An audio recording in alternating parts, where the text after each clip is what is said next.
Hello besties, I hope आप सभी लोग अच्छे होंगे और अपना बहुत ध्यान रख रहे होंगे। आई नो आप सभी का बहुत ही क्रूशियल टाइम चल रहा है, so don't worry, I have kept this video very short and to the point. And today we are going to talk about how to write your board exam paper like a pro. But इससे पहले कि मैं आप लोगों को कुछ भी ज्ञान दूँ, it's important to tell about my credentials. So this is my class 10th marksheet wherein I scored a CGPA of 10 out of 10, and this is my class 12th mark sheet wherein I scored an aggregate of 96%. मैं जो भी tips बताऊंगी they come from an experience, and with this let's move on to the topic.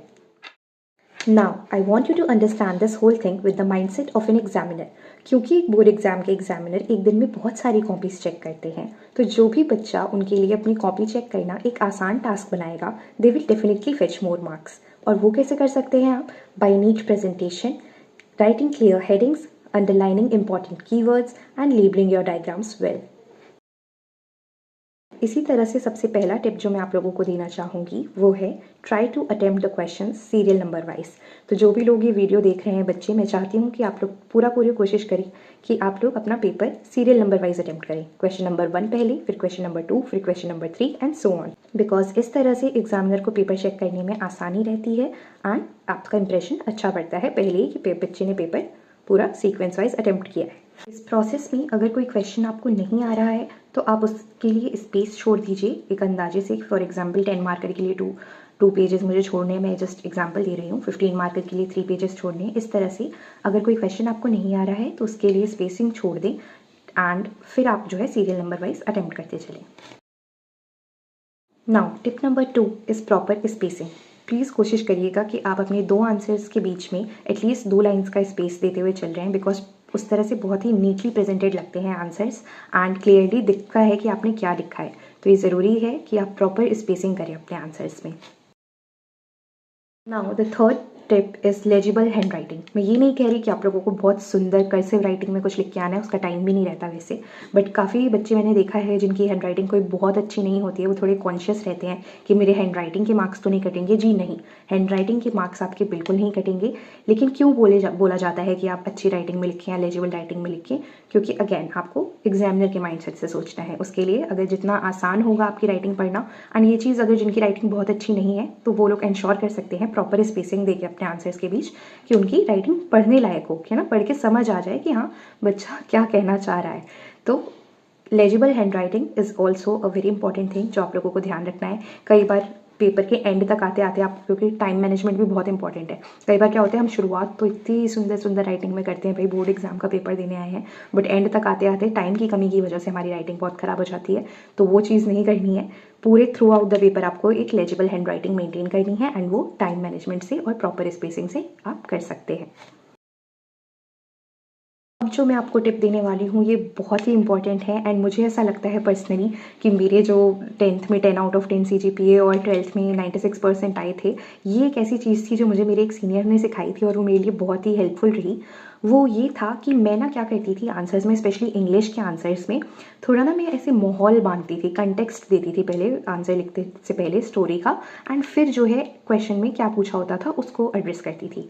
But you should not be doing this. Again आपको examiner के mindset से सोचते हुए देखना है कि उसे सारी कहानियाँ पता है, उसे कोई इंटरेस्ट नहीं है बहुत ज़्यादा कि आपने SST के किसी आंसर में बहुत ज़्यादा कॉन्टेक्स्ट दे दिया किसी ह्यूमैनिटीज़ के सब्जेक्ट में या इंग्लिश के पेपर में।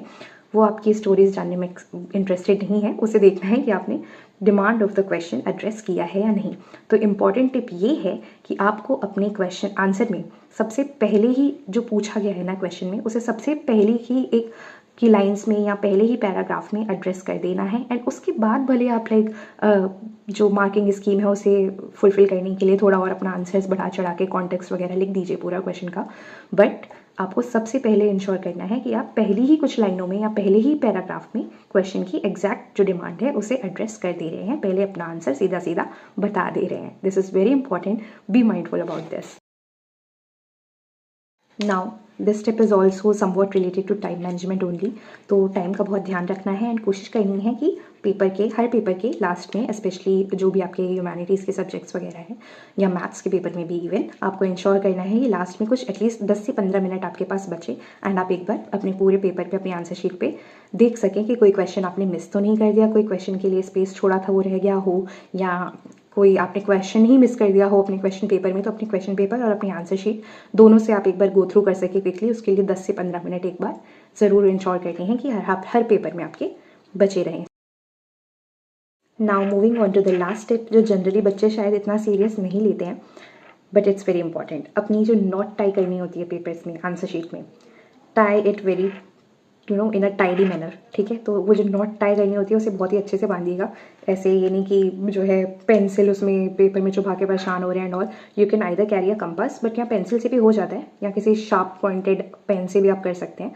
उसकी मदद लेके अच्छा सा नीटली उसको करना है नॉट को टाई, एंड इंश्योर करना है कि एसएसटी के पेपर में फॉर एग्जांपल मैप को जो है आप अच्छे से बीच में प्लेस करें अपने आंसर शीट के एंड अच्छे से उसको टाई करें नॉट को। सो इसको इग्नोर नहीं करना है, ये बहुत ऐसे इग्नोरेबल सा फैक्टर लगता है बच्चों को, बट ये इग्नोर नहीं करना है, इस पर भी ध्यान देना है। नॉट अच्छे से टाई करनी है कि भाई जो इतने सुंदर सुंदर आंसर्स लिखे हैं आपने, वो एग्जामिनर अच्छे से पेजेस को टर्न करके पढ़ तो सके, ठीक है। तो इसका भी ध्यान रखना है। That's it guys, these were the tips that I learned from my teachers and my seniors when I was back in school, and ये tips मेरे तो बहुत काम आई थी। They definitely helped me fetch good marks and I really hope कि ये आप लोगों को भी काम आए, आप भी इन्हें फॉलो करिएगा। एंड जितने भी बच्चों के बोर्ड एग्जाम्स है क्लास 10th 12th, सभी को मेरी तरफ से ऑल द वेरी बेस्ट। बिल्कुल भी टेंशन नहीं लेनी है, अपना बहुत ध्यान रखना है, एन्जॉय करना है इस पूरे एग्जाम के प्रोसेस को, ठीक है। चिल होके करना है, अच्छा होगा, सब अच्छा होगा। And I am very proud of you, आपने डेफिनेटली बहुत एफर्ट्स पुट इन किए हैं and I really pray to God कि सब अच्छा हो आपके साथ। So bye bye.